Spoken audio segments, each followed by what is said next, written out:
se ha tratado de simplificar para que ustedes tengan una parte general lo suficientemente fuerte, porque como toda materia de derecho, uno teniendo la teoría general realmente consolidada, es mucho más fácil entender después los distintos institutos. En ese sentido, entonces, yo les diría que le pongamos mucho entusiasmo a la parte general, y a partir de ahí la parte especial va a fluir. Con relación a la materia, creo que el mensaje de bienvenida es lo suficientemente claro de cuáles son las condiciones para regularizar y eventualmente aprobar la materia. De hecho, justamente en función a lo que entendemos que derechos reales es una materia poco entusiasta, es por eso que hemos creado este sistema de aprobación de parciales con determinado hándicap, digamos, y a partir de ahí es lo que a ustedes se les permite, aprobando los parciales, aprobar con determinado nivel, no solamente regularizar, sino aprobar la materia.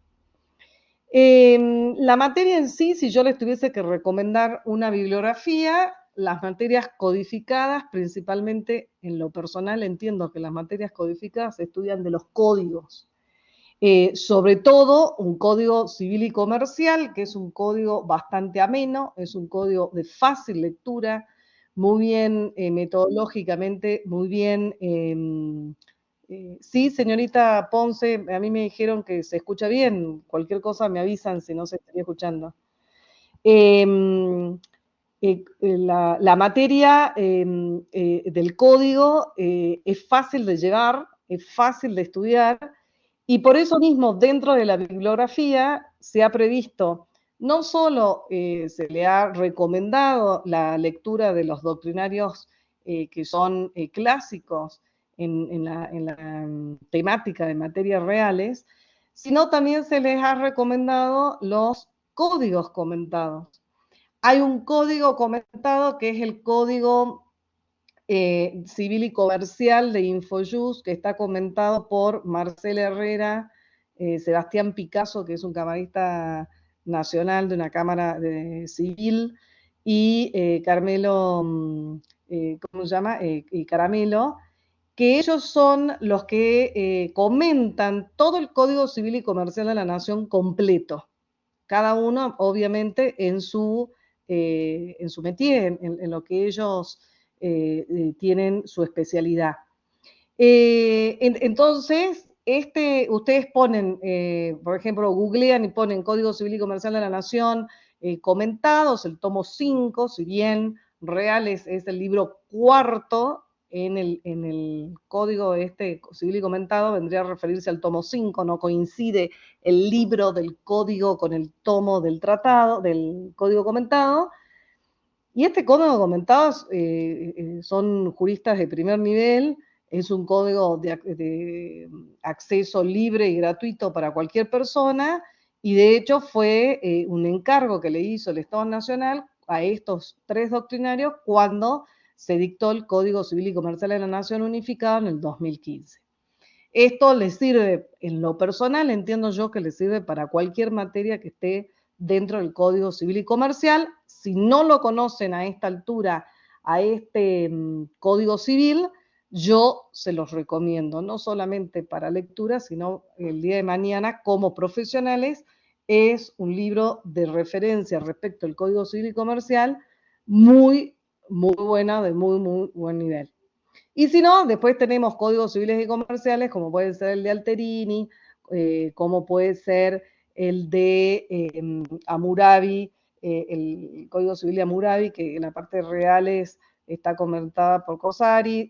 Lo tenemos también el libro, al de Graciela Medina y el marido, ¿cómo es que se llama? Rivera, Julio César Rivera, que comentan como tratado todo el derecho civil y tienen un tomo específico de reales. Está la obra de Claudio Kipper de 2 tomos, está la obra de Alterini de 2 tomos. Acá alguien me dice que se guiará con Vítolo. Efectivamente, sí, Vítolo es un comercialista muy reconocido, pero que me imagino que en reales también puede ser muy bueno, porque es un abogado muy completo, es un personaje. Yo lo conocí, lo tuve Keeper, sí, por supuesto, Keeper, digamos, los clásicos de los derechos reales para gente grande como yo son Alterine, Keeper, que son los que siempre andan ahí. La tenemos a Marianis de Vidal, la tenemos a Ariane, la tenemos a Wendy Fulke, que tiene un apellido así muy raro, que también tiene un tomo de reales muy completo. O sea, hay harta bibliografía. Eh, yo les diría que no se compliquen en el estudio, porque no se pide tanta cantidad, sino fundamentalmente calidad en el sentido de tener fijados los conceptos. Pero bueno, digamos que con la doctrina que acabo de citar nos basta y nos sobra. Yendo al programa, la idea es tener más o menos una referencia. Ustedes ya están en cuarto año de la carrera, no es que la clase tiene que ser abarcativa de tema por tema, pero sí me parece que es bueno en la clase sondear más o menos los contenidos, como para que a ustedes les sea útil estudiar para el parcial, sobre todo sabiendo que el parcial que uno aprueba con determinada handicap, con determinada nota, me puede llevar a la aprobación de la materia final. La unidad 1 habla de caracterización general, elementos de los derechos reales, empieza con el análisis del artículo 1882. Ustedes, si nosotros nos sentamos y leemos el índice del código, el código tiene distintos libros, tiene un título preliminar, que en materia de derechos reales es un título al que vamos a ir, sobre todo referido específicamente al último capítulo. De ahí tenemos el libro primero, que también lo vamos a repasar un poco cuando vemos los sujetos, los derechos reales. Después tenemos el libro segundo, que son las relaciones de familia.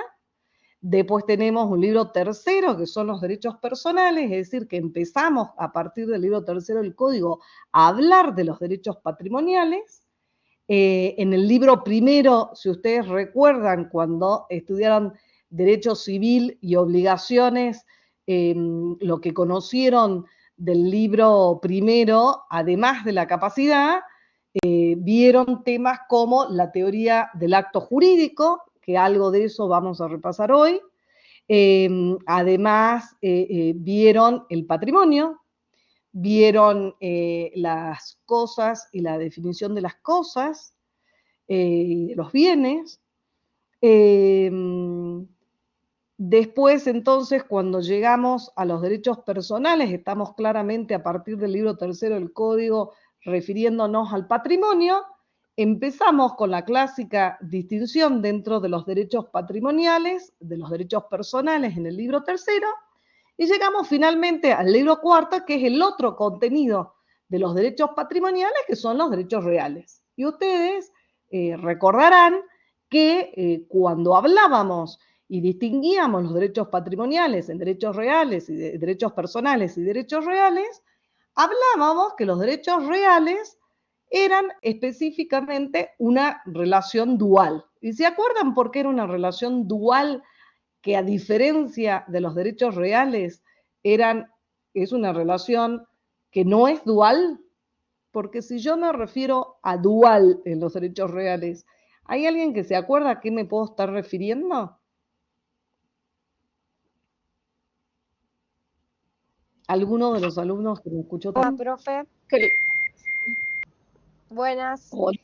Sí, dígame. Disculpe, no puedo prender la cámara, pero sería por lo que leí más o menos de la unidad 1, porque se hace mucha comparación de los derechos reales con los derechos personales y se dice que los derechos personales, la mayoría de las veces, En las obligaciones hay dos partes. Ahora, no hay dos partes en los derechos reales porque la relación es con la cosa directamente. Se persigue la cosa, no importa en manos de Efectivamente, quién esté.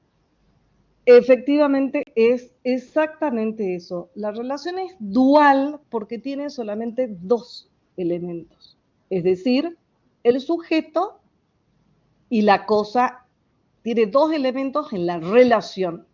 Así como en los derechos personales era una facultad del acreedor de exigirle al deudor la realización de una prestación, en el derecho real es una relación únicamente entre el sujeto y la cosa. Y por eso, si nosotros empezamos, yo sí le sugiero que a los que tengan la posibilidad de abrir un código, de tener un código para seguir una clase codificada, siempre hay que tener el código a mano, es lo más fácil, aún con una clase grabada.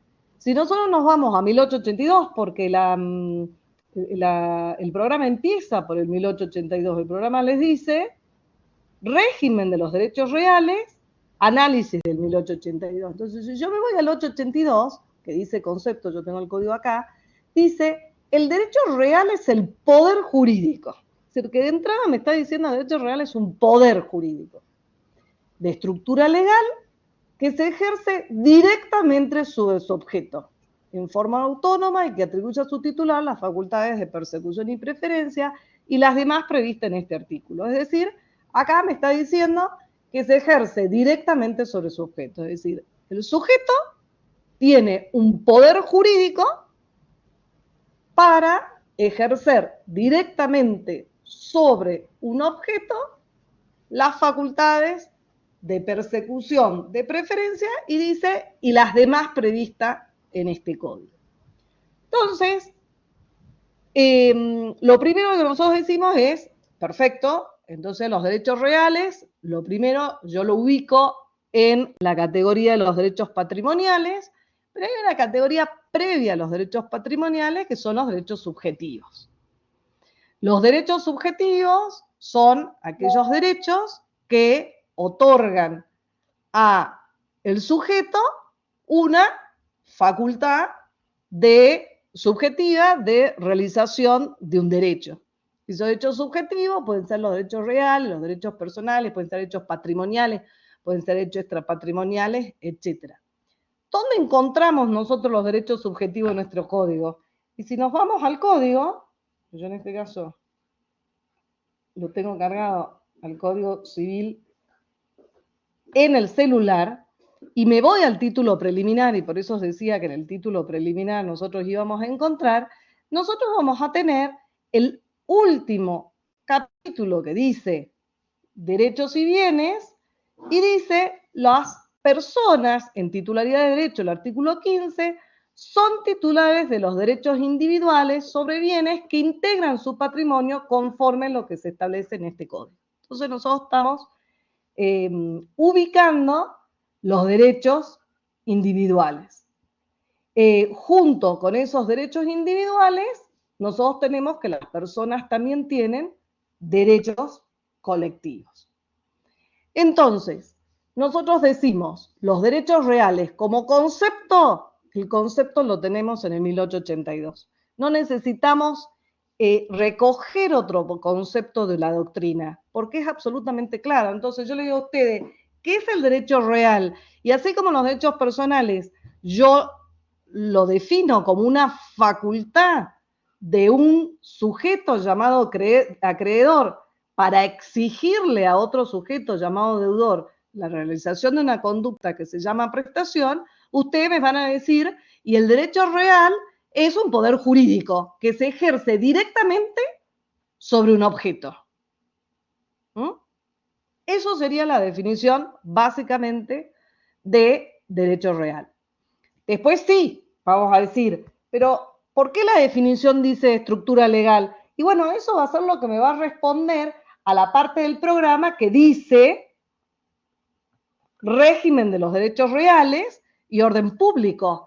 Porque cuando a mí me dice el derecho real es el poder jurídico de estructura legal, lo que me está diciendo, y bueno, el derecho real tiene una estructura otorgada por la ley. Y entonces nosotros nos tenemos que ir específicamente al 1884 y me va a decir la regulación de los derechos reales en cuanto a sus elementos, en cuanto al contenido, en cuanto a la adquisición, en cuanto a la constitución, en cuanto a su modificación, en cuanto a su transmisión, en cuanto a su duración, en cuanto a su extinción, es establecida solo por la ley. Entonces, yo relaciono el 1882 con el 1884.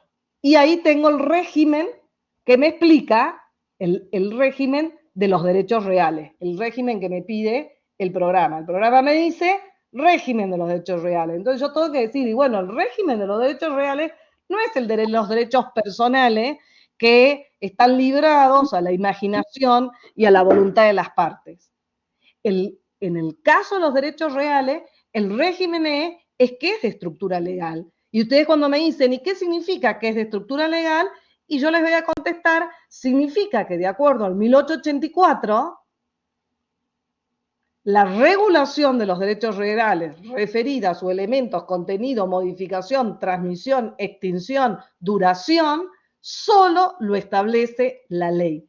Y es tal el rigor de que solo lo establece la ley que la propia 1884 te dice es nula la configuración de un derecho real no previsto por la ley o la modificación de su estructura. Entonces me está diciendo, como ustedes saben, que cuando las partes no pueden interferir con lo que dice la ley, estoy frente a qué, frente a una norma de qué carácter. De orden público. De orden público, que significa imperativa. Y por eso tiene razón el compañero cuando dice, entonces ustedes van a tener que acá el orden público, artículo 12 del Código Civil y Comercial, noción e incidencia en los derechos reales.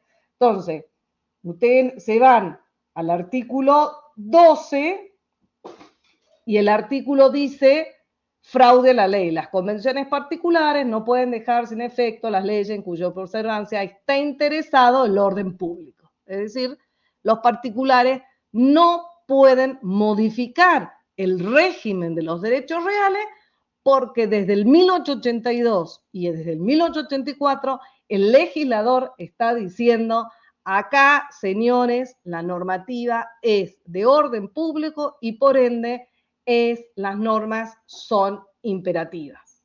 No pueden ser dejadas de lado por los particulares. Eso es la referencia con el artículo 12.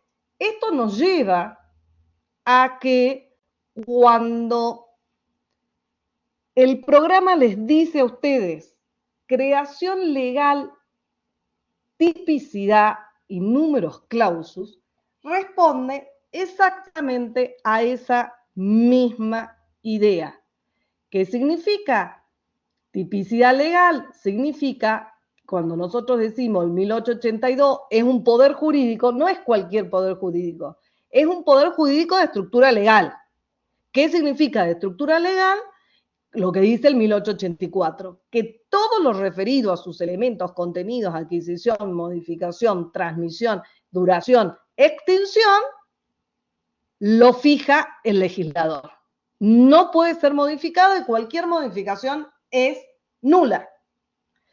Entonces, eso se relaciona con el 1887 y el legislador te dice, como yo soy el que te digo cuáles son los derechos reales, en el 1887 te voy a enumerar los derechos reales.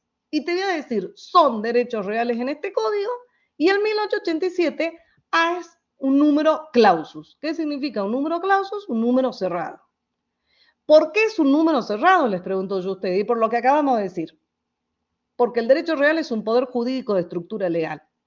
Y estructura legal, según el 1884, significa que establece la ley, que su creación la establece la ley. Las partes no pueden crear derechos reales.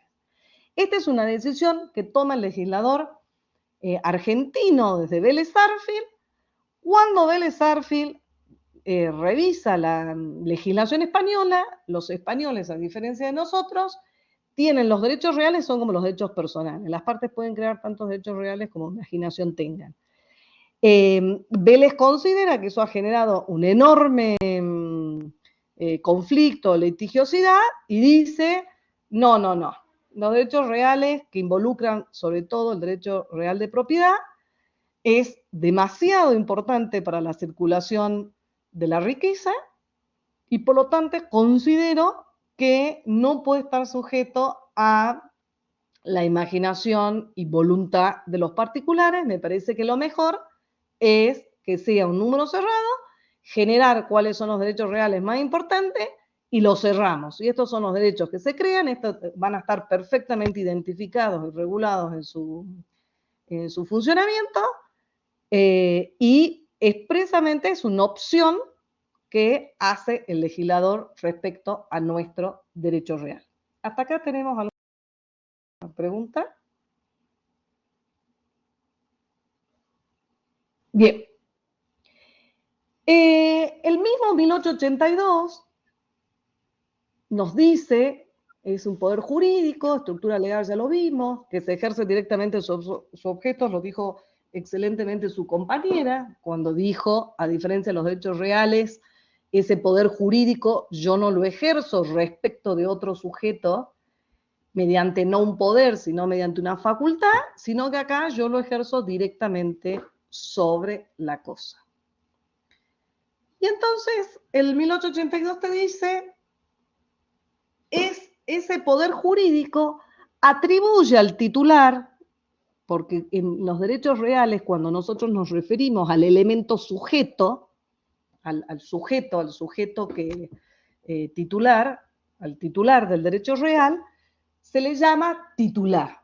Así como los sujetos, los derechos personales, nosotros llamamos a uno acreedor, a otro deudor, en los derechos reales, al sujeto que es dueño, llamemos, de ese poder jurídico, al que ejerce el poder jurídico, se le llama titular. Entonces, acá se le atribuye al titular, dice, facultades de persecución y preferencia, las demás previstas en este código. Ustedes, por supuesto, me dirán, pero ¿por qué empezamos? ¿Por qué el 1882 se refiere a las facultades de persecución y preferencia, cuando debe haber facultades mucho más interesantes? El tema es que específicamente la persecución y la preferencia son dos características exclusivas de los derechos reales. Por eso el legislador, entre todas las distintas facultades que tiene, dice, y yo prefiero prestarle y dedicarle una mayor atención a la persecución y a la preferencia.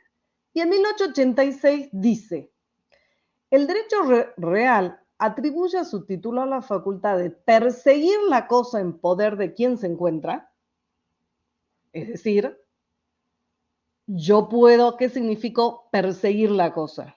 Ustedes que ya están en cuarto año y son prácticamente abogados, ¿qué significa perseguir? Que van a salir en bicicleta, van a salir trotando, van a seguir. ¿Qué significa para ustedes perseguir la cosa en poder de quien se encuentra?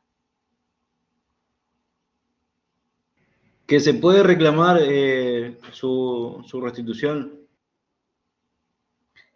Exactamente. Es decir, lo que le está diciendo buscar judicialmente, efectivamente, nosotros sabemos que en derecho, frente a la vulneración de nuestro derecho, nosotros tenemos distintas defensas. Ya desde el 1882 te dice, por supuesto que tiene relación con la acción reivindicatoria. Cuando yo les expliqué que los derechos reales estaban en el libro cuarto, si nosotros nos vamos al índice del libro cuarto, el último título del libro cuarto se llama Acciones Reales, que es la defensa de los derechos reales, es decir, se le da defensa a los derechos reales. Pero acá, ¿qué es lo que le dice? Yo lo que le quiero decir que su defensa es plena porque usted va a poder perseguir la cosa, va a poder accionar la cosa en poder cualquiera que se encuentre. Entonces, es un énfasis que pone el legislador. Usted lo va a poder reclamar de quien le encuentre. Y para eso va a estar la reivindicación. La acción reivindicatoria, también tenemos después la van a ver, la confesoria y la negatoria, pero lo que me está diciendo el legislador de entrada es, esa relación es tan directa que usted, si es despojado de la cosa, va a poder perseguirle de quien se encuentre. Por supuesto, después cuando lleguemos a esas acciones vamos a ver que siempre hay un límite que el legislador pone a la defensa, ¿no?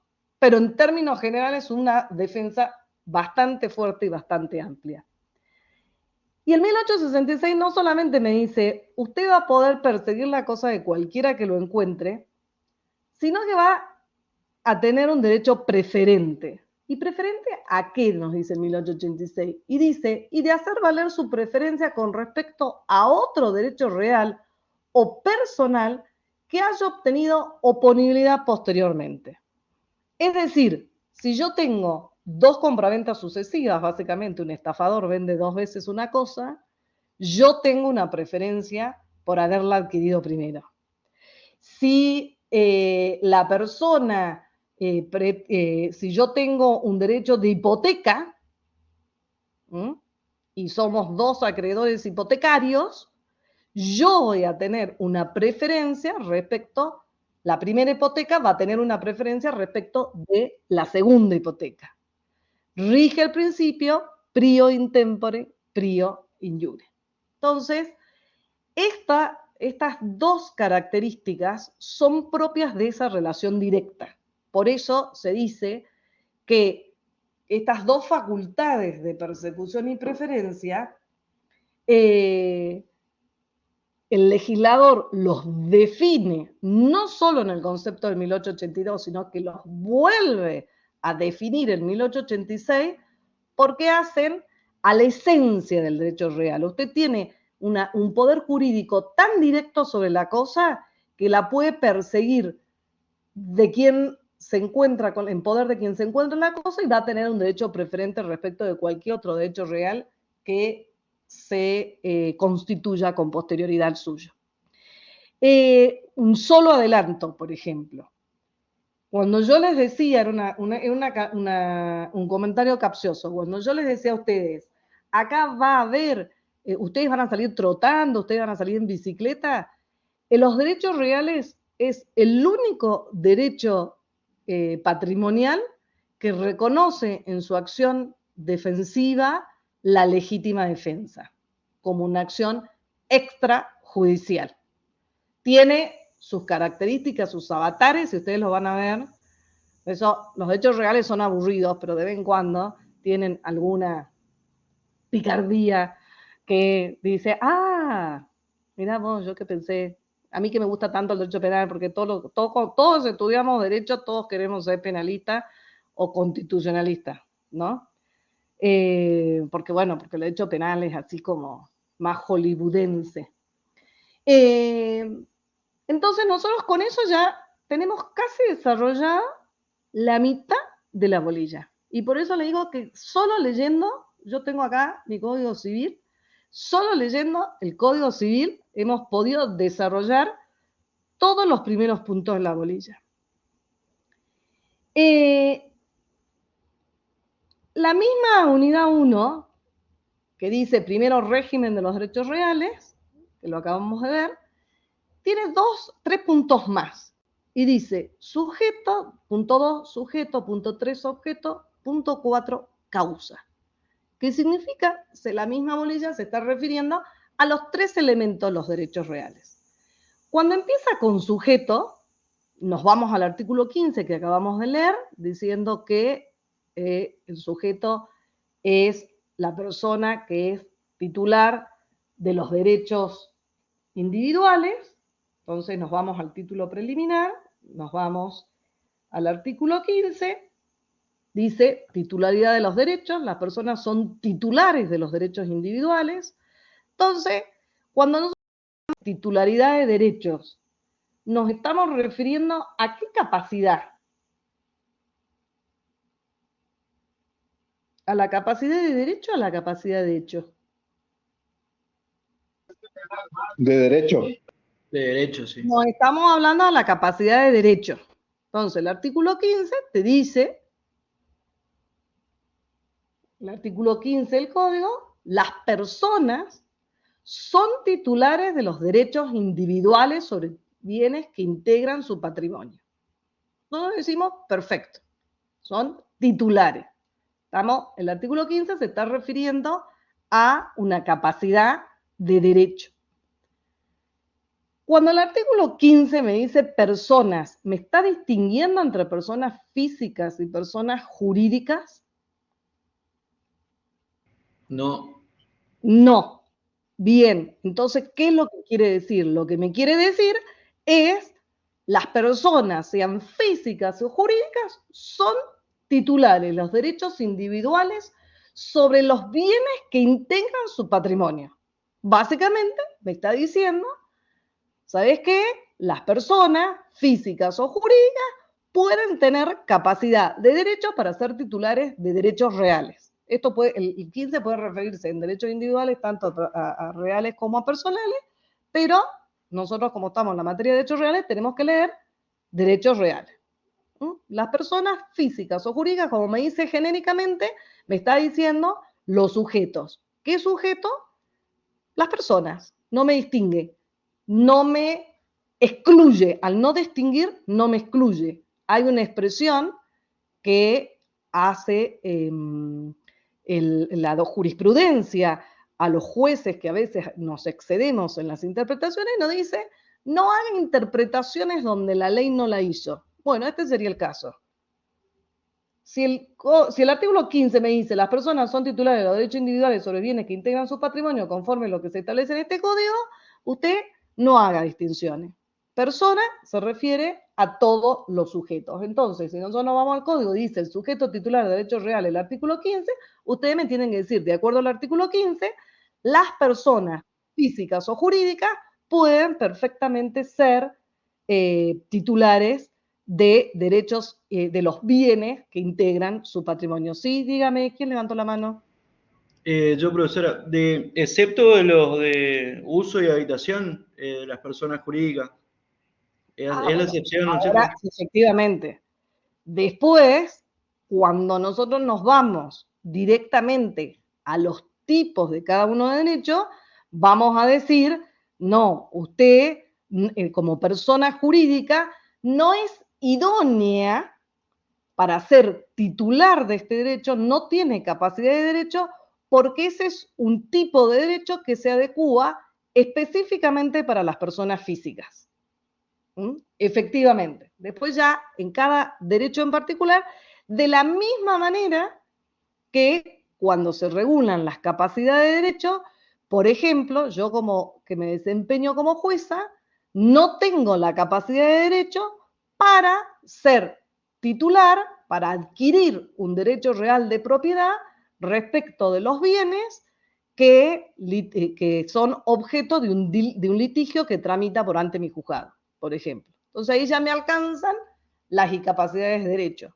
Pero en principio el artículo 15 me dice, las personas físicas o jurídicas pueden ser titulares de derechos reales, como principio general. Después sí, como bien señala su compañero, vamos a tener que ir a las capacidades de derechos específicas, ya sean referidas a algún tipo de derecho real en concreto, ya sea a las capacidades de derechos puntuales que el legislador ha contemplado en función del orden público.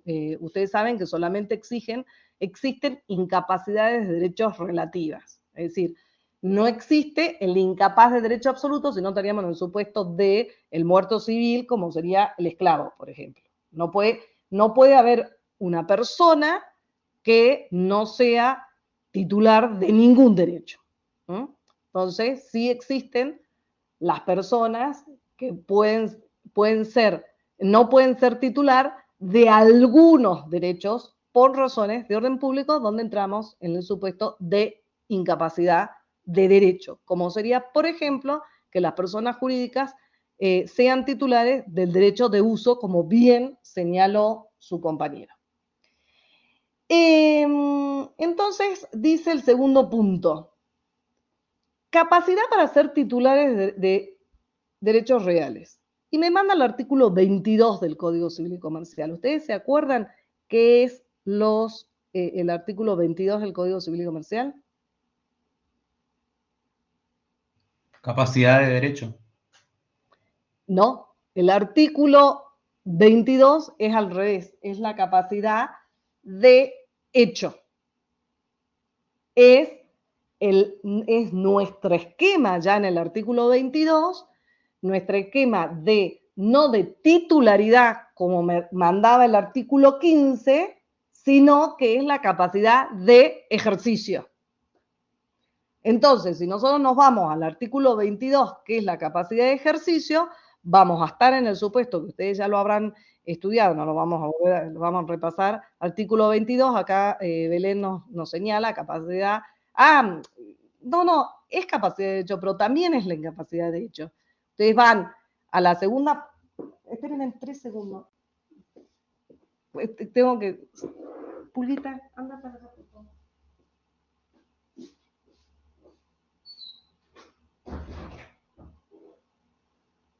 Gracias.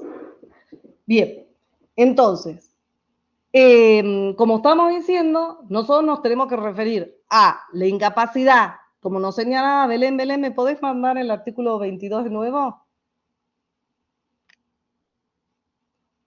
¿Dónde está?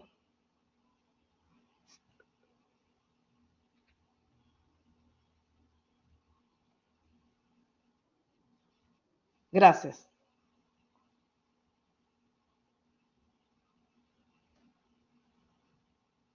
Bien, ahora se los leo. Lo que pasa es que está muy lento esto. Capacidad de derecho. Toda persona humana goza de la aptitud para ser titular de derechos de deberes jurídicos. La ley puede privar o limitar esta capacidad respecto a lo que decía el artículo 15.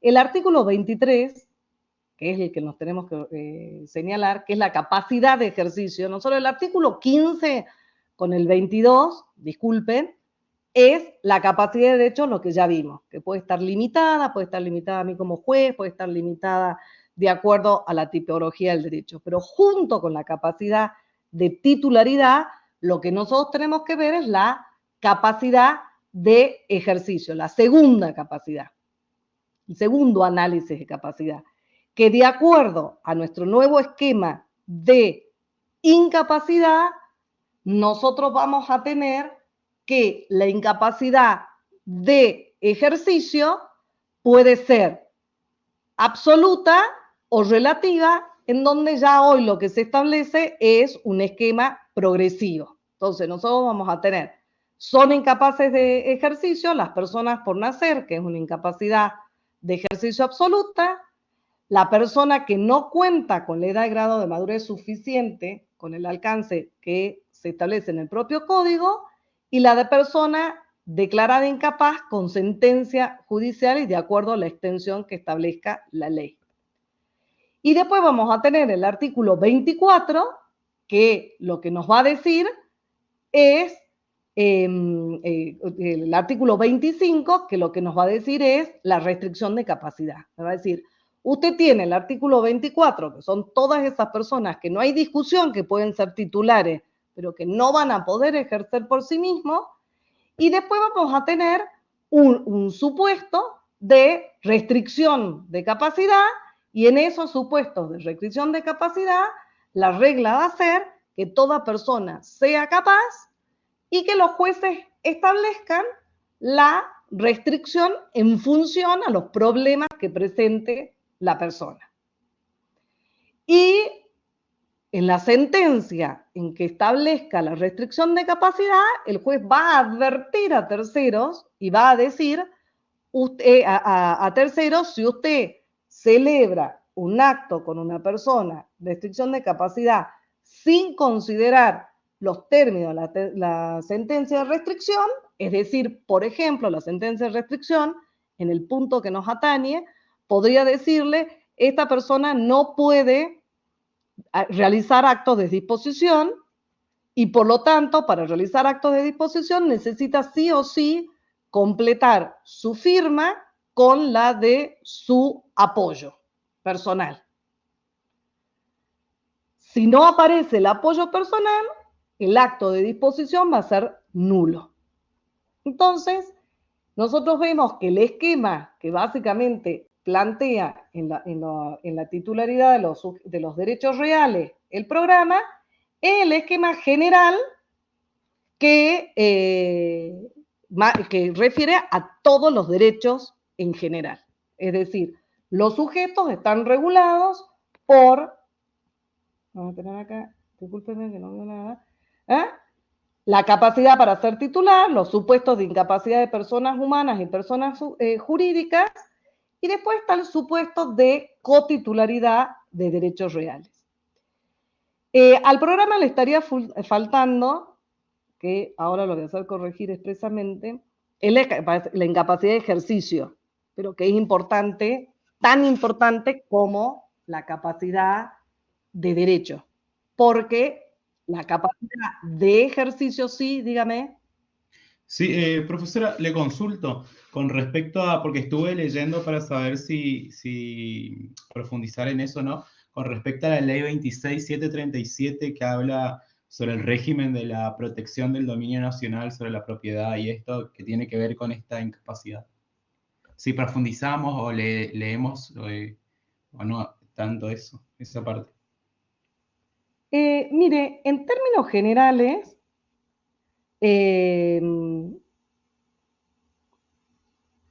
régimen de incapacidad, o sea, va a ser, o sea, salvo saber la existencia de la norma, el régimen específicamente de la discapacidad va a estar específicamente regulado por el 15, el 22, que es la capacidad de derecho que no va a tener inconveniente, Bien. y después fundamentalmente el artículo, el título, el capítulo, discúlpeme, el capítulo referido a la restricción de capacidad. Sí, sí, sí. Que básicamente la restricción de capacidad, la sentencia que te marca el alcance de la restricción de la capacidad, es la sentencia que te va a marcar los límites en el ejercicio de actos de disposición, que a los fines de los derechos reales básicamente se va a referir al desprendimiento. Usted me pregunta, ¿es necesario que... ¿Sí? No, a mí lo que me descolocó es la ley esta 26737, que tiene que ver con el dominio, el régimen de protección al dominio nacional sobre la propiedad, posesión o tenencia de las tierras rurales. Sí, por eso le vuelvo a decir, pero ese, efectivamente, en realidad, le vuelvo a decir, el régimen de protección de tierras rurales no tiene que ver específicamente con la discapacidad, ¿se entiende? Sí, sí, ahí sí. O sea, en realidad, básicamente, se creó es como más declarativa, pero no tiene que ver necesariamente con la discapacidad. No, no sé por qué está citada acá, no sé por qué lo pusieron acá, por qué lo pusimos en el programa, está bien señalado, pero desde el punto de vista específicamente de la discapacidad, cuando se estableció este programa de protección de tierras rurales, no está relacionado con la capacidad del sujeto para ser titular o ejercer los derechos reales. Por eso me confundí cuando estaba leyendo la unidad. No, sí, yo le soy honesta, no sé por qué apareció en el programa, porque ahora que usted me lo dice, me fijo en el programa, porque había visto todos sujetos, y cuando usted me dice, digo, ¿por qué me pregunta? Y claro, veo que dice supuestos de incapacidad en personas humanas, ley 26737, lo único que se puede recibir como que se puede haber querido referir, voy a preguntar por qué lo agregaron específicamente este supuesto, es porque en la ley que establece la protección de tierras rurales, establece que los extranjeros, por ejemplo, establecen limitaciones, pero que además fue derogado, me imagino que puede ser referido a eso, ¿no? Que establecen limitaciones en que los extranjeros no pueden condensar, o sea, la cantidad de tierra rural en la Argentina no puede estar hay un límite que no puede estar concentradas en personas humanas de origen extranjero. ¿Se entiende? Sí, sí. O sea, se tuvo en algún momento se dijo, bueno, a ver, me parece que que nosotros no podemos permitir que un determinado porcentaje de tierras rurales estén en manos de extranjeros. Después hay otra ley también que establece limitaciones respecto a zonas de fronteras. El DNU 70, el famoso DNU 7023 de Milei, deroga las limitaciones referidas a esta protección de tierras rurales. Hubo toda una discusión si había o no había, y en algún momento alguien dijo, bueno, pero es un poco declarativo este tema, porque en realidad para que usted pueda ejercer esa limitación a las personas extranjeras para que no adquieran tierras, tendría que estar bien relevado el porcentaje de tierra libre, no sé si me entiende. Claro, y el porcentaje también bueno, ahí relacioné con lo que viene de las comunidades indígenas también, la propiedad Claro, comunitaria de las tierras y todo. sí, pero la propiedad comunitaria indígena no está limitada, en este caso, en lo que se quiso referir a la protección de tierras rurales, fue decir, En cantidad. claro, se quiso proteger, digamos, una cuestión de seguridad nacional, pero que al final de la historia no tiene mucha efectividad en cuanto, le vuelvo a decir, no tenemos un registro que lleve adecuadamente la cantidad de porcentaje. O sea, usted dirá, por ejemplo, en Salta, definamos qué porcentaje de tierra en Salta es rural, por ejemplo. No, bueno, en Salta el 60% de la tierra es rural. Bueno, perfecto. De ese 60%, ¿cuánto está en manos de argentinos y cuánto de esa tierra estaría disponible respecto a extranjero? Bueno, esa digamos, es de difícil efectivización esa limitación como incapacidad.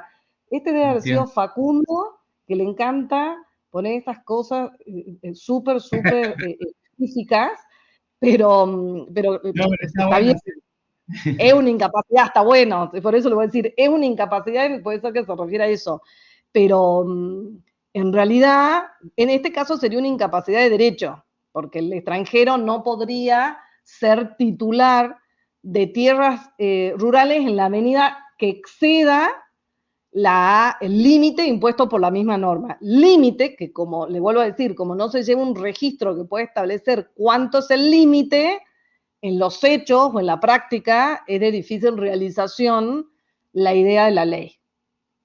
¿Mm? Pero claro, sí, está muy buena la pregunta. La verdad que no lo había visto. Bien. Objeto. El segundo elemento es los objetos, los derechos reales. En el 1882, cuando nos hablaba del mismo concepto de derecho real, nos decía, 1882, el derecho real es el poder jurídico que se ejerce directamente sobre su objeto, es decir, que nosotros de el artículo 1882 de su concepto podemos sacar que existen por lo menos dos elementos. Sujeto, porque si te dices el derecho real es el poder jurídico que se ejerce directamente y que atribuye a su titular, se está refiriendo al titular, se está refiriendo al sujeto, ya me está refiriendo a un elemento. Y cuando me dice directamente su objeto, se refiere al segundo elemento. Y a continuación, en 1883 me dice, el derecho real se ejerce sobre la totalidad o una parte material de la cosa que constituye su objeto por el todo o por una parte indivisa. El objeto también puede consistir en un bien taxativamente señalado por la ley. Entonces ustedes me dirán, y bueno, entonces, ¿por qué me quiere decir un bien señalado taxativamente por la ley es la energía? Me vuelve a remitir al título preliminar, me vuelvo a ir al código, título preliminar, me vuelvo a ir al último capítulo del título preliminar, derechos y bienes, Me voy sobre el artículo 16 y me dice los derechos referidos en el primer párrafo del artículo 15, es decir, los derechos sobre los bienes patrimoniales, pueden recaer sobre bienes susceptibles de valor económico. Los bienes materiales se llaman cosas. Entonces, cuando a mí el 1883 me dice el derecho real se ejerce sobre la totalidad o en la parte material de la cosa, se está refiriendo a las cosas definidas ¿dónde? En el artículo 16. ¿Qué significa? Que cuando los bienes materiales, ¿cómo se llaman? Se llaman cosas. Y después, nosotros diríamos, los bienes inmateriales se llaman bienes. Entonces, nosotros decimos, y bueno, lo que pasa es que la materialidad es lo que me requiere el derecho real, porque el derecho real me requiere la materialidad, como me dice el 1883. Pero bueno, los 1883 en la segunda parte me dice, bueno, el objeto de los derechos real también pueden ser bienes en la medida en que estén taxativamente señalados por la ley. Me dice, en realidad, desde la técnica, desde la lógica del derecho real, los bienes no podrían ser, los bienes inmateriales no podrían ser, sería muy difícil de entendimiento que usted pueda ejercer ese poder jurídico con las facultades de persecución y preferencia sobre bienes inmateriales. Entonces el legislador dice, bueno, pero como nosotros tenemos la ficción del artículo 16, en donde te dice que las disposiciones referentes a las cosas son aplicables a la energía y a las fuerzas naturales susceptibles de ser puestas al servicio del hombre, mientras sean susceptibles de valor económico y estén dentro de los derechos patrimoniales y estén taxativamente señalados por la ley, también puede ser objeto de un derecho real. Entonces, de repente dice, por ejemplo, la prenda de créditos, estamos dentro de la órbita de los derechos reales. Por ejemplo, usted puede ser, si usted compra Edesa o es una generadora de energía, es dueño de una empresa generadora de energía, usted tiene el derecho de propiedad sobre ese bien inmaterial que es la energía que usted genera. Entonces, de esa manera es como se hace la ficción. Ahora bien, acá el programa le dice concepto de cosa, bien en el sentido jurídico, relación entre la cosa y bien, esto viene desde cuando ustedes estudiaron la primera vez los derechos reales, que ya sabemos que la relación entre cosa y bien, hay una relación de género y especie, bien es el género, cosa es la especie, y dicen requisitos del derecho real. Requisitos del derecho real están señalados en el 1883, que básicamente lo que me está diciendo el 1883 es que yo necesito, salvo para los sujetos de los supuestos de los bienes taxativamente señalados por la ley, necesito materialidad. ¿Por qué? Porque el derecho real se ejerce sobre la totalidad o una parte material. Eso es lo que me dice el 1883. El derecho real se ejerce sobre la totalidad o una parte material de la cosa que constituye sujeto. Es decir, requiere la materialidad de la cosa. Entonces, la potestad de usar, gozar y disponer, que son las facultades, son la expresión de ese poder jurídico, a su vez, yo la puedo ejercer sobre la totalidad de la cosa o sobre una parte de la cosa. A su vez, otra cosa que yo necesito de los derechos reales, del objeto del derecho real, es que ese objeto tiene que estar especialmente individualizado. Yo tengo que saber que yo ejerzo el derecho real sobre el caballo zaino que está en mi corral, sobre la propiedad que está en calle Vicente López, 1500 cosas. Yo necesito la identificación de la cosa para yo poder decir que estoy ejerciendo un poder jurídico sobre la misma. Porque si yo les dijera, yo soy propietaria de un bien, yo soy propietaria de una cosa inmueble. ¿Se entiende por qué a mí en el ejercicio concreto de los poderes jurídicos de uso, goce, disposición, diferencia, persecución, decir yo ejerzo el dominio sobre un bien inmueble sin su identificación, no es suficiente? Entonces, yo necesito materialidad y necesito identificación. El último elemento de la bolilla 1 dice: la causa de los derechos reales puede ejercerse sobre un bien determinable. A ver, el contrato, que va a ser la causa del derecho real, me puede decir que me puede dar la facultad de determinar en algún momento el objeto. Ahora, ¿mi poder jurídico va a nacer como derecho real? O sea, el derecho personal te puede decir, en algún momento usted va a tener la facultad, en un convenio, de determinar la cosa. O sea que va a ser, y mientras tanto es determinable. Ahora, mi poder jurídico sobre esa cosa va a ser cuando la cosa esté determinada. ¿Se comprende? Es decir, hasta que no esté la cosa determinada, yo no puedo decir que tenía y que ejercía un poder jurídico.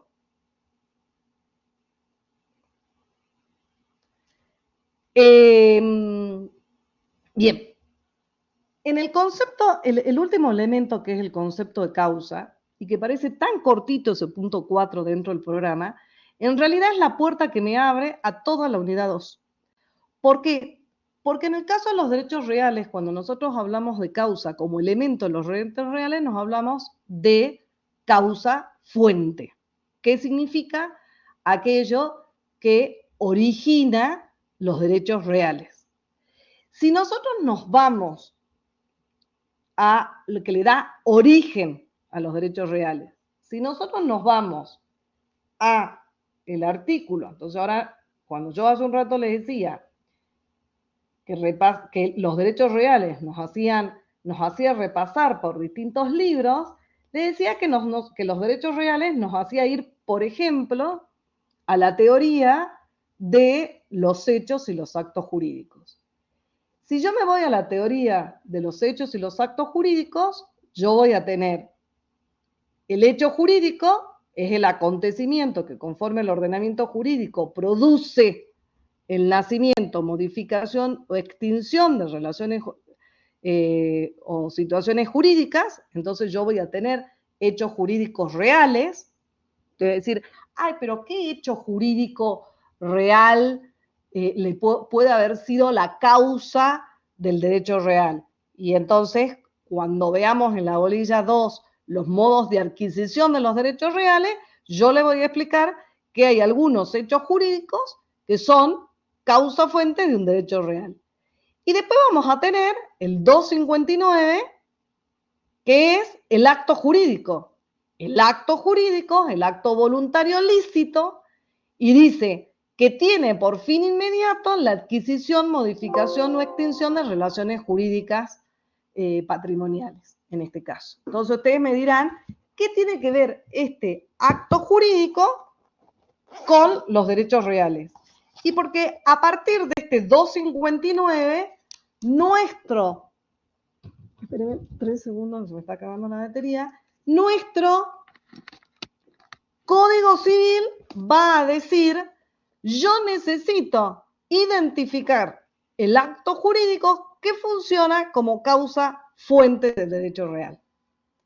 Me va a decir, yo voy a necesitar adoptar una teoría de que no va a ser cualquier acto jurídico, y entonces yo voy a adoptar la teoría de el modo y título suficiente. Me va a decir, usted va a tener adquisiciones originarias y derivadas, usted va a tener, entonces si nosotros nos vamos a la bolilla 2, me va a decir, por eso se sigue, dice continuación de los derechos reales, me va a decir, usted va a tener una adquisición legal, si usted no se va por la adquisición de el título y modo, va a tener que irse por el supuesto de adquisición legal también. Entonces, cuando yo defino qué es la causa de los derechos reales, qué es la causa fuente del derecho real, yo voy a tener que decir, y la causa fuente del derecho real, yo lo encuentro en la teoría del hecho y del acto jurídico, que en su definición del 257 y del 258, en una me dice, es aquel acontecimiento que tiene entidad para producir la adquisición de un derecho, en este caso de un derecho real, y del acto jurídico que me dice, es aquel acto que tiene entidad para producir la adquisición del derecho real.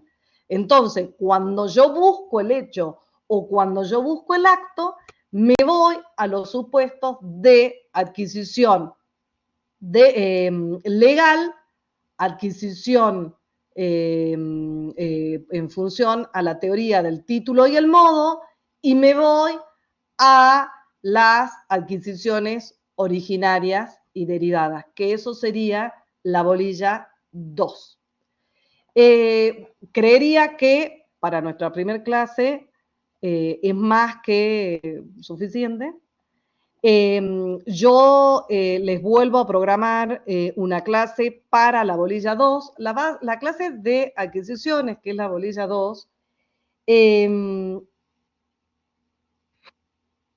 Hay un PowerPoint, me estuve fijando que están cargadas dentro de los elementos, porque hay cosas que se borran, viste, año a año nos las van borrando en la facultad sin preguntar. Hay algunas clases también referidas a la bolilla 1 y 2. De todas maneras, yo la bolilla 2 realmente es algo que me interesa que lo veamos, porque los modos de adquisición del derecho, ahí nosotros vemos la usucapión, vemos la sucesión por causa de muerte, vemos las adquisiciones derivadas que vendrían a ser la teoría del título y el modo, qué es el modo, qué es la inscripción registral, los modos de inscripciones. Entonces esto es importante que realmente lo veamos en una clase.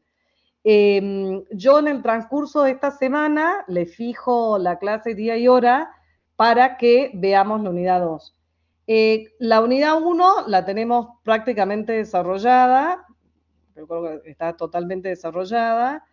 No profundicen en la 26.737, no tiene mayor sentido más que saber que usa la limitación, que hoy, hasta que no sabemos si en la Cámara de Diputados va a subsistir o no, pero está derogada por el decreto 70. Si se deroga el decreto 70, ustedes me dirán, ¿y qué pasa? Y es simple, todas las adquisiciones que se hicieron desde que se dictó el decreto hasta que se deroga son válidas, y después desaparece el decreto, vuelve a tener total vigencia la 26.737, que como les dije, a todo evento es una incapacidad un poco declarativa, porque realmente no se lleva un verdadero registro que nos pueda permitir verificar en los hechos el supuesto de esa incapacidad de derecho. ¿Alguna pregunta sobre la unidad 1?